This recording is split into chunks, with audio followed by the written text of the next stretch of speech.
2020년 12월 14일 십자가의 성 요한 사제학자 기념일.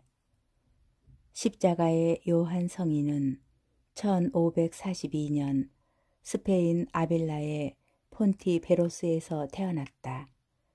어린 시절 극심한 가난을 체험한 요한은 가르멜 수도회에 입회하여 수도 생활을 하다가 사제가 되었다. 이후 아빌라의 성녀로 잘 알려진 예수의 데레사 성녀와 함께 가르멜 수도회의 개혁을 추진하는 가운데 영성 생활의 스승 역할을 하였다. 1591년 세상을 떠난 그는 1726년에 시성되었고 1926년에는 교회 학자로 선포되었다. 교회의 위대한 신비가인 십자가의 요한 성인이 자신의 체험을 바탕으로 쓴 가르멜의 산길, 영혼의 어두운 밤, 영혼의 노래 등은 영성신학의 고전으로 널리 인정받고 있다. 제1독서 민수기 24장 2절에서 7절, 15절에서 17절의 말씀입니다.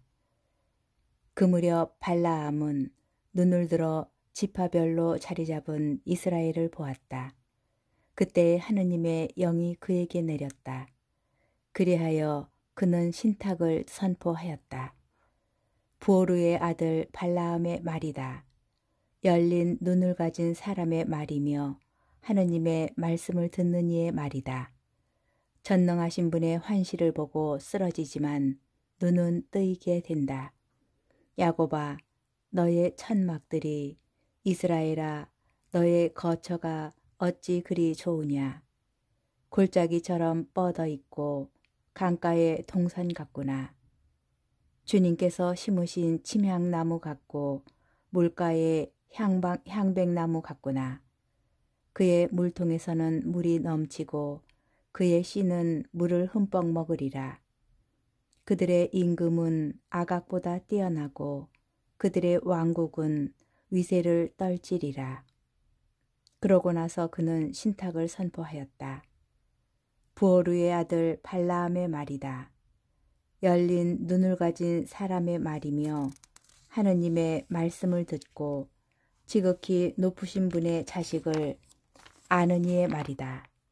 전능하신 분의 환시를 보고 쓰러지지만 눈은 뜨이게 된다. 나는 한 모습을 본다. 그러나 지금은 아니다. 나는 그를 바라본다. 그러나 가깝지는 않다. 야곱에게서 별 하나가 솟고 이스라엘에게서 왕홀이 일어난다. 그는 모세의 관자놀이를 셋의 모든 자손의 정수리를 부수리라. 주님의 말씀입니다. 복음, 마테오 복음 21장 23절에서 27절의 말씀입니다. 예수님께서 성전에 가서 가르치고 계실 때 수석 사제들과 백성의 원로들이 예수님께 다가와 말하였다. 당신은 무슨 권한으로 이런 일을 하는 것이요? 그리고 누가 당신에게 이런 권한을 주었소? 그러자 예수님께서 말씀하셨다. 나도 너희에게 한 가지 묻겠다. 너희가 나에게 대답하면 나도 무슨 권한으로 이런 일을 하는지 너희에게 말해주겠다. 요한의 세례가 어디에서 온 것이냐? 하늘에서냐? 아니면 사람에게서냐? 그들은 저희끼리 의논하였다. 하늘에서 왔다 하면 어찌하여 그를 믿지 않았느냐 하고 우리에게 말할 것이요.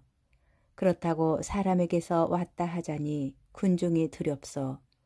그들이 모두 요한을 애언자로 여기니 말이오. 그래서 그들이 예수님께 모르겠소 하고 대답하였다. 그러자 예수님께서 그들에게 말씀하셨다. 나도 무슨 권한으로 이런 일을 하는지 너희에게 말하지 않겠다. 주님의 말씀입니다. 오늘의 묵상. 발라암 예언자가 모압 임금 발락의 거듭된 청에 못 이겨 모압으로 길을 나서자 하느님께서 천사를 보내시어 그의 길을 막으십니다. 그래서 발라암은 이집트를 탈출한 이스라엘을 발락의 뜻대로 저주하기보다는 하느님의 뜻대로 축복합니다. 오늘 독서에서 볼 수 있듯 발라암이 하느님께 받은 네 번째 신탁은 메시아 탄생의 환시입니다. 야곱에게서 별 하나가 솟고 이스라엘에게서 왕홀이 일어난다. 발라암은 다른 예언자들 못지않게 하느님의 말씀에 충실합니다. 그러나 마지막 순간 그의 삶은 주님을 향하지 않았습니다.